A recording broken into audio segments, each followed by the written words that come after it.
They laughed before she had even set both feet on the platform, and Adelaide Marsh understood, in the space of that single ugly ripple of sound moving through the gathered crowd at Long Valley Depot, exactly what kind of welcome the territory had prepared for her. "Lord above," a woman near the baggage cart said, not troubling to lower her voice, "is that the bride? Poor Enoch Waverley, paying good money for a face like a mule's hind end." Someone laughed outright at that, and someone else, and Adelaide stood very straight on the platform with her one traveling case in her gloved hand and her jaw set hard against the burn behind her eyes, because she had promised herself on the long train ride west that whatever waited for her in this valley, she would not give a crowd of strangers the satisfaction of her tears. She had never been a pretty woman. She had known this since she was a girl of 9, when her own mother had sighed over her plain, wide face and said, not unkindly but not gently either, that Adelaide would have to make her way in the world on usefulness rather than looks, since God had seen fit to spend her share of prettiness on her sisters instead. She had made her peace with that verdict a long time ago. She had not made her peace with hearing it shouted across a train platform by strangers who had not troubled to learn her name before deciding her worth. "That's enough." The voice that cut through the laughter was low and even, and carried the particular authority of a man used to being obeyed by cattle and men both. Enoch Waverley came through the crowd without hurrying, a broad, sun-browned rancher with gray already threading his dark hair, though he could not have been much past 30, and he did not look at the woman who'd made the mule remark, or at any of the others still smirking behind their hands. He looked only at Adelaide, at her plain, wide face gone rigid with the effort of composure, and something in his own face gentled. "Miss Marsh." He took the traveling case from her hand before she could protest, and offered his arm with a plainness that asked nothing of her but acceptance. "I'm sorry for the welcome. It reflects poorly on this town and not at all on you." "You needn't apologize for other people's manners, Mr. Waverley," she said, keeping her voice steady through sheer will, though she could feel the crowd's eyes on her back the whole walk to his wagon. "I've heard worse said with less cause." "Then you've had worse company than you'll keep from here on." He handed her up into the wagon seat himself, and when the mule-faced remark came again, quieter but not quiet enough, from a cluster of women near the depot fence, Enoch turned on the seat and addressed the whole platform in a voice that carried to the last hitching post. "This is my wife, or will be by Sunday, and any one of you who thinks her face gives you leave to speak ill of her had best remember whose land you're standing on come lease renewal. I don't forget an unkindness, and neither does my memory for who's paid their grazing fees on time." The laughter died fast after that, replaced by a chastened, resentful silence, and Adelaide, riding beside him out toward the ranch with her hands folded tight in her lap, felt something she had not expected to feel on this humiliating first day in a strange territory. The beginnings, faint and unfamiliar, of being defended. "You didn't have to do that," she said finally, once the town had fallen behind them and the wagon rolled quiet between fields gone gold with early autumn. "Threaten their leases over an insult." "I meant every word of it." He kept his eyes on the road, his big hands easy on the reins. "I wrote you 6 letters before you agreed to come west, Miss Marsh, and I read every one of yours twice over. I know what kind of woman you are, steady, honest, kinder than you let on in your letters because you're too proud to beg for kindness in return. I did not marry you sight unseen for your face. I don't intend to let this town treat as worthless a thing I already know the value of." She turned that over in silence the rest of the ride, thinking of the 6 letters folded soft in her traveling case, of the long train journey west she had made alone after her father's death left her with no home and no dowry and precious few choices, beyond teaching other women's children or answering a rancher's honest notice for a wife. She had chosen the notice because Enoch Waverley's letters had never once asked after her looks, only her character, her patience, her willingness to work a hard land alongside a hard-working man, and she had thought, reading them by candlelight in a rented room back east, that here at last was a man who might judge her by something other than a mirror's verdict. watching him now, unbothered by a whole depot's cruelty, defending her with the same plain conviction he'd written into every letter.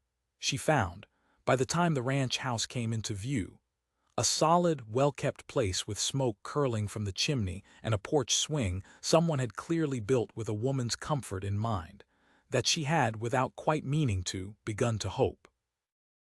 They married that Sunday in the small Long Valley church, with half the congregation attending more out of curiosity than goodwill, and Adelaide walked the aisle with her chin level and her eyes forward, refusing to give the whispering pews the satisfaction of watching her flinch.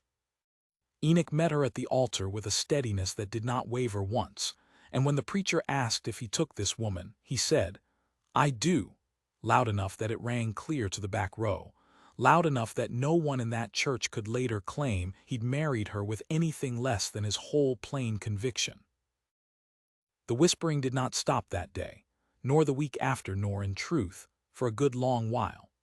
Long Valley was a small town with a long memory for gossip, and Hattie Coyne, who had made the mule remark on the platform and repeated variations of it at every quilting circle and church supper since, saw to it that Adelaide's face remained a subject of conversation for years past the point good manners should have buried it.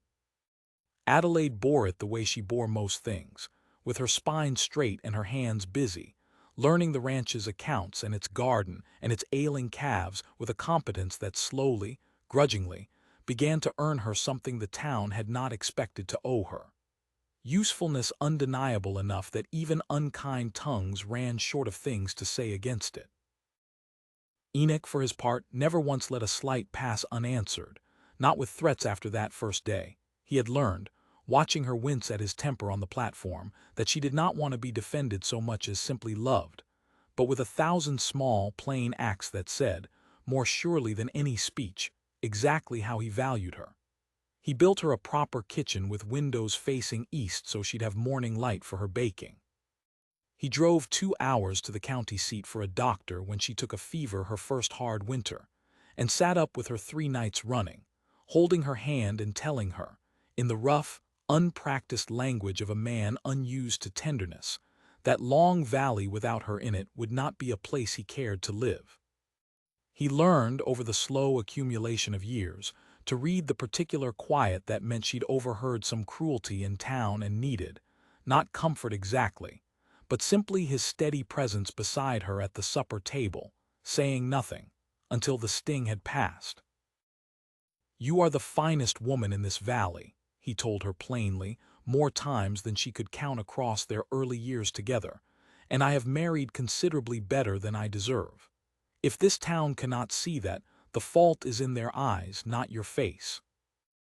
She came to believe him slowly, the way a plant long kept from sun learns gradually to lift toward it. There was a hard winter in their 4th year when their firstborn son took a fever so fierce the county doctor gave him only a slim chance of seeing spring, and Adelaide sat up 11 nights running with cool cloths and prayer, and a stubbornness that refused to accept the doctor's grim arithmetic, while Enoch rode the 20 miles to town and back twice in a single blizzard for medicine. The apothecary nearly refused to sell after hours. The boy lived, thin and pale but breathing steady by the equinox, and the 2 of them stood over his sickbed afterward, hollowed out with relief, and Enoch had said, quiet and rough, that he had never in his life been so grateful for a woman's stubborn refusal to lose a fight. It was after that winter, Adelaide thought later, that she stopped waiting to be sent back east, and started instead to think of Long Valley as home.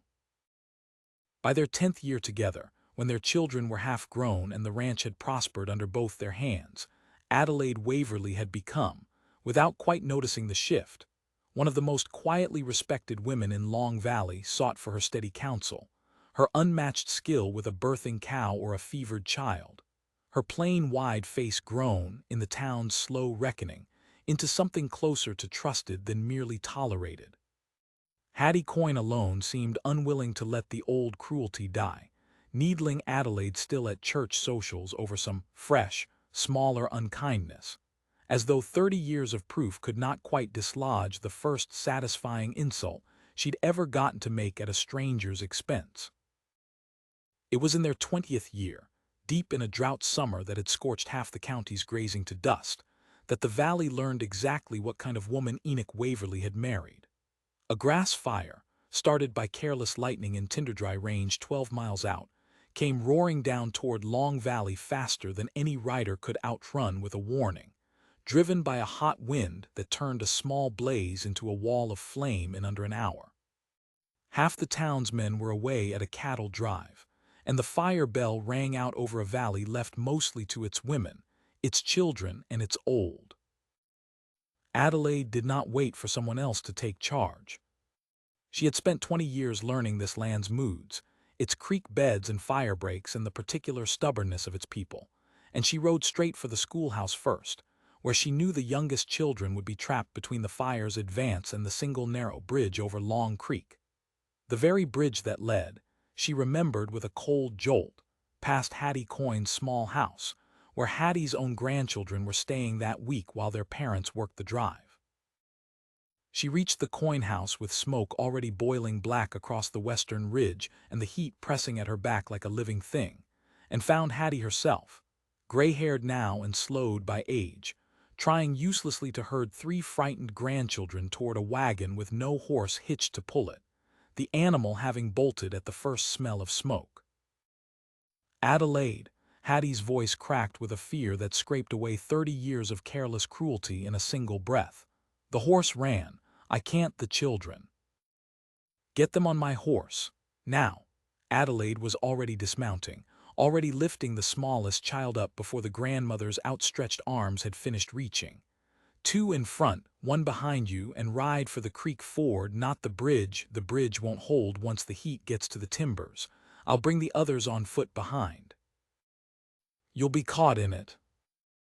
I've outrun worse than a grass fire in 20 years on this land, Hattie. Go. She half threw the older woman up into the saddle behind the children, slapped the horse's flank hard enough to send it lunging toward the ford, and turned back toward the smoke with her skirt already torn for binding against the heat, running the children she'd gathered from the schoolhouse ahead of her toward the same safe crossing, half carrying the smallest, calling encouragement to the rest with a voice gone hoarse from smoke, and did not once look back at the flames closing the gap behind them. The last stretch to the ford ran through a stand of dry cottonwoods that had already caught, embers raining down through smoke gone thick as dusk at midday, and Adelaide felt the heat scorch clean through the wet wool she'd wrapped around the smallest child's face, felt her own lungs burn with every dragging breath, and did not stop, did not slow, kept the older children moving ahead of her with a voice gone to little more than a rasp. This way, keep moving, don't look back, I have you. Until the cool green smell of creek water finally cut through the smoke and told her they had made it. They reached the ford together, gasping, soot-blackened, moments before the old bridge gave way behind them in a groan of collapsing timber that would have taken anyone still crossing it straight down into the gorge.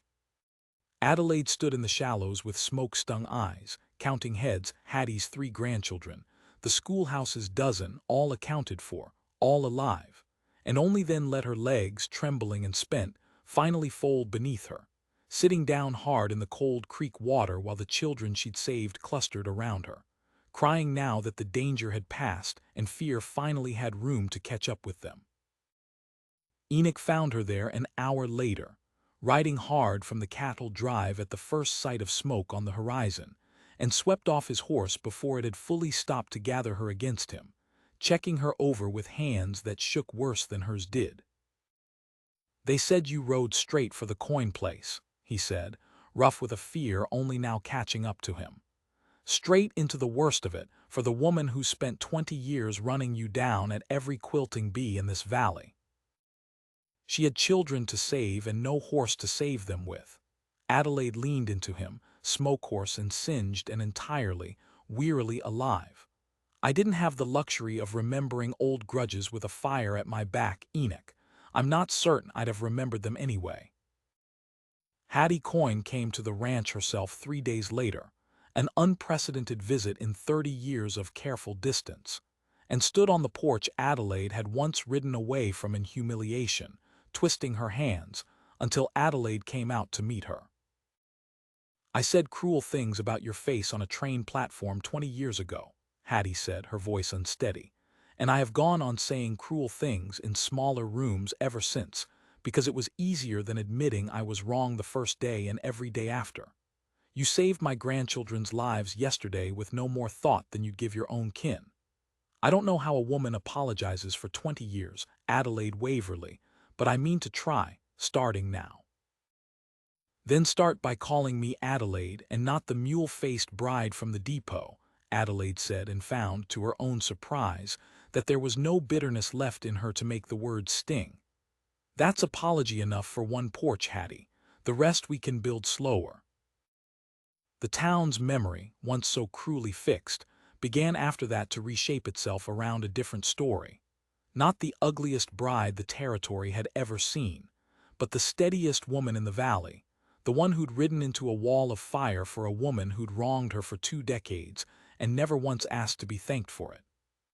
Mothers who had once whispered behind their hands at church socials took to seeking Adelaide out instead, asking her counsel on sick children and difficult calvings, and the schoolhouse itself hung a small hand-lettered plaque by its door crediting the dozen young lives she had led safely to the ford, though Adelaide, embarrassed by the fuss, made Enoch take it down twice before relenting and letting it stay. By their 50th anniversary, celebrated in the same small church where they'd married amid whispers, Long Valley filled the pews not out of curiosity but out of genuine, hard-won affection. And it was Enoch, gray and stooped now but still broad through the shoulders, who stood to speak before the gathered town. 50 years ago, some of you stood on a depot platform and called my bride the ugliest woman this territory had ever seen, he said, his voice carrying the same plain authority it had carried that first day, though gentled now by half a century of love. I called every one of you fools then, and I've gone on calling you fools every year since, because I have spent 50 years married to the finest woman I have ever known, and I would not trade one line on her dear face for every pretty woman in this territory put together. He turned to Adelaide, her hair silver now, her plain wide face lined with a lifetime of sun and laughter and hard-won belonging, and took her hand the way he had taken it on that first humiliating ride from the depot. I was right the day I married you, Adelaide, and I have been right every single day since. 50 years, and I'd choose your face again in every one of them. Adelaide looked at this man who had defended her before she'd trusted defense, who had loved her plain and steady across half a century, until the whole valley had learned to see her exactly as he always had, and felt her eyes fill at last with tears that owed nothing to cruelty and everything to a lifetime, fully and finally seen. Then I suppose, she said, her voice unsteady with joy rather than old humiliation, the fools were right about one thing after all, Enoch Waverley. I was never the beauty of this territory. No, he agreed, drawing her hand to his lips before the whole, warmly weeping congregation. You were always something considerably better than that. You were mine.